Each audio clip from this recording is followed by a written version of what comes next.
So the other day, a student of mine showed up for class first thing in the morning with a bag from McDonald's containing a couple of delicious McGriddles, as well as a giant iced coffee. And I said, dude, because, we're tight like that. I said, dude, what's with the iced coffee? He said, oh, my mom bought it for me because I was up late last night playing video games. I said, how late were you up? He said, oh, like 2 a.m. And again, I said, dude, because there were no more words to say. Stick with me, and let's talk about a couple of self-care tips we can share with our students. Hi, and welcome to Classroom Confidential. My name is Christopher Youngren, and I'm a middle school ELA teacher in Tucson, Arizona. Here on this channel, I share tips and strategies I've used both in person and online, things that keep me sane and my students engaged. I'm delighted to share my ideas and experiences with you. So welcome. Let me say right off the bat that it is not your job to be your student's parent or therapist. They have their parents, and if they need a therapist, that's up to their parents. But what you can do, perhaps, especially now that they're coming back to in-person school, is introduce some self-care techniques that the students can use as part of your daily curriculum. Look, we've all been through quite a year, and many of my students personally have been left to their own devices when it comes to scheduling their time and taking care of themselves and eating good food and whatnot. And it is not your job to step in and tell them how to live. If their parents want to buy them McGriddles every morning for breakfast with an extra large iced coffee, that is up to them, and it is none of your business. The only business that's yours is whether or not they're allowed to bring it into your classroom. And in my classroom, they're not. But there are some other things that your students can do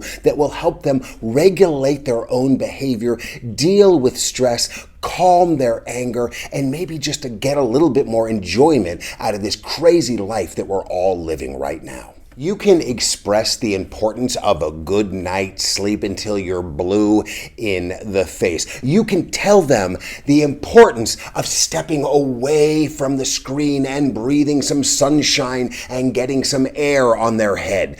Strike that, reverse it. They're not gonna listen. They want their screens, and they want to stay up until all hours of the night staring into their screens. Look, if I was in middle school, if you were in middle school, you would probably do the same thing. So you can tell them the importance of stepping away and getting some sleep until you've lost all your dang hair. But the fact of the matter is the kids are not going to listen, especially this year when many parents have left them to their own devices. They have this newfound freedom. They have this newfound independence, and they're going to do what they want to do. And it's none of your business to tell them how to live when they are at home. Again, you are not their parent. But there are some techniques that you can introduce that don't have anything to do with sleep or screens, and here are a few of them. So kids all over the world this year, and adults as well, have dealt with stress on a level that they've never experienced before.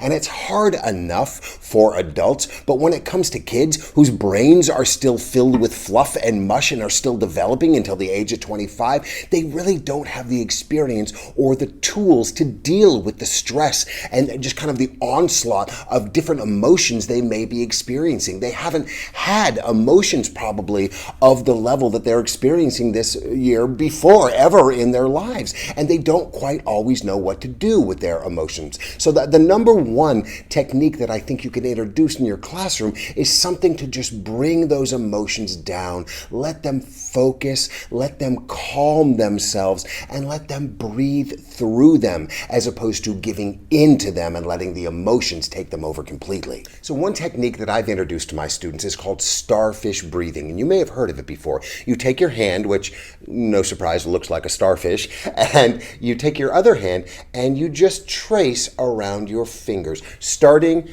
at your wrist. And as you trace, as you go up, you breathe in through your nose as deeply as you can, very slowly. There is no rush here. So you breathe in through your nose,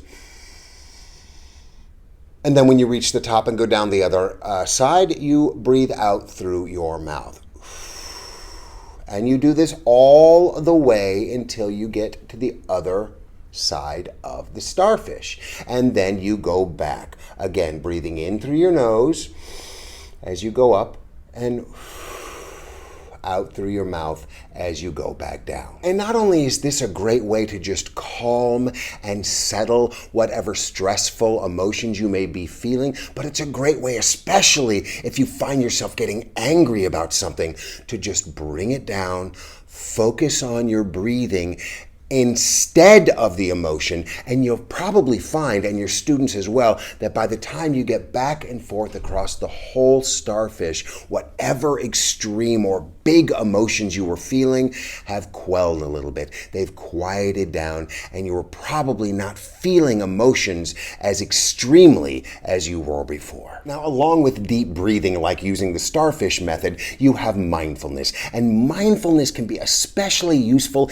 in the afternoons, after lunch, after recess, when kids come in a little wilder, a little crazier than they were in the morning, swinging from the rafters and doing backflips across your class. Well, maybe not quite that much, but it is definitely a much more chaotic time, I've found, than first thing in the morning. And to simply ask them to sit there and meditate probably isn't going to work very well. But I use something called the 5-4-3-2-1 method to get them to calm down, refocus, and quiet their thoughts a little bit. So you start off by having them sit down, quieting down, being still, and by asking them, what are 5 things that you can see? And just have them look around the room, no talking, just what can they see? Posters on the wall, lights in the ceiling, desks, other students, whatever the case may be. And next, what are 4 things that you can feel or touch? Maybe they can feel the desk underneath them,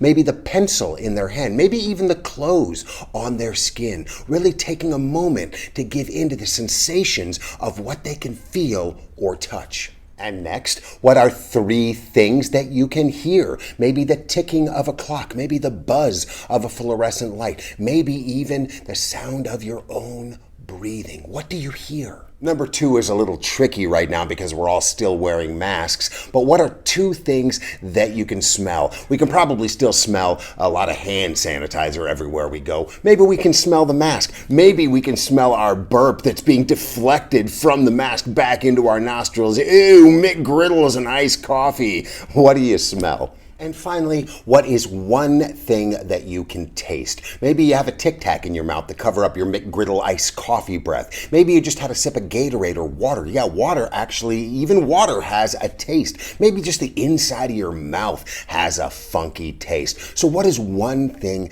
you can taste? So what mindfulness techniques like this allow you to do is focus more on what's going on around you and how you are actually in a safe, secure environment, more than focusing on your anxious and maybe stressed out or angry thoughts. And the more you can tune into your senses and the more you can bring it down and calm it down, the more you will realize that you are in a safe place and that everything, at least in this moment, is okay. Something else your students can do, and hey, I do this myself and so can you, give it a try, is come up with a power word or a short phrase, something short enough to put on a sticky note. I talked about it more in another video and you can check that out up here. But what they do is they write down a short phrase. I would say no longer than 3 words. If they can hone it down to 1 word, even better, because words have power and 1 word can contain great strength. Strength is a great word. Perseverance, adaptation. If you're going to have a couple of words, maybe you got this or this too shall pass. Something where when you look at it, it gives you strength, it calms you down, and it lets you know that right here, right now, in this moment, you've got this and you are safe. 2 more great power phrases. Look, as I said before, you can tell them about the importance of exercise and movement until you are blue in the face. You can explain to them that the more their bodies move, the better their blood circulation is. And the more blood is sent to their brain, the calmer their thinking will be, the more they will be focused, and the stronger they will perform. Not just in school, but even in their precious video games. Yeah, the more focused they are, the better they will be able to play. But the trick is, you gotta first tear scare them away from the screens. And now that they're back, many of them in person, you have the ability to do this. And it doesn't matter if you're a PE teacher or a math teacher or a science teacher or an English teacher. When they are in your classroom, the rules are whatever you make them. So if you want to have them stand up and do some jumping jacks for 10 seconds, do so. If you want to take the entire class and walk them around the basketball court just to get them moving after sitting on their keisters and staring into screens for far too long, then do so. Get them moving. Get their bodies energized, because then, well, I promise you, when you bring them back to the classroom, you're gonna see a shift in their behavior, and hopefully you'll see a change in their thinking as well.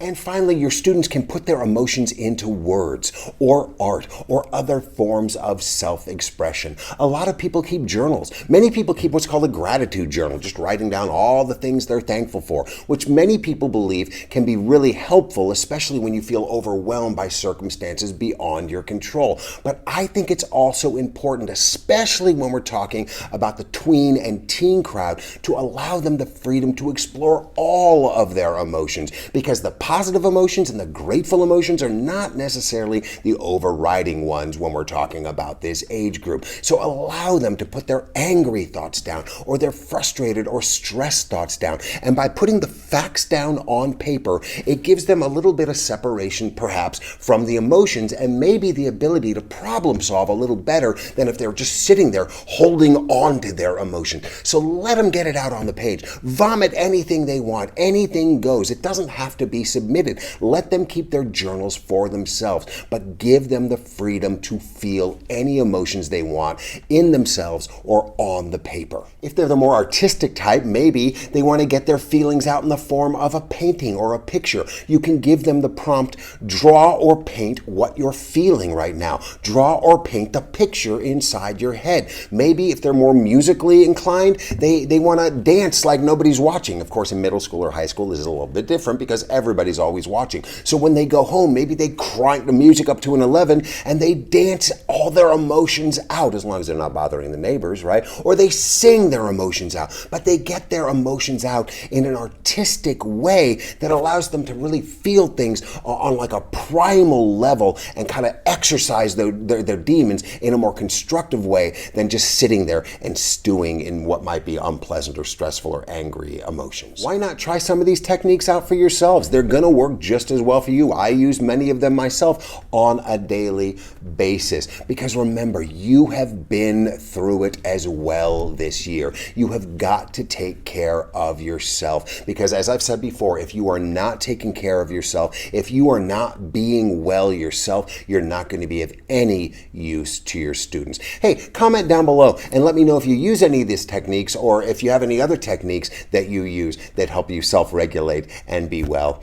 Hey, thanks for joining me today. If you got value out of this video, do me a favor and smash that like button. Subscribe to my channel, hit that notification bell, and you'll be alerted every time I release a new video. Be well, stay safe, take care of yourselves, and take care of those students. We'll talk to you soon. Bye-bye.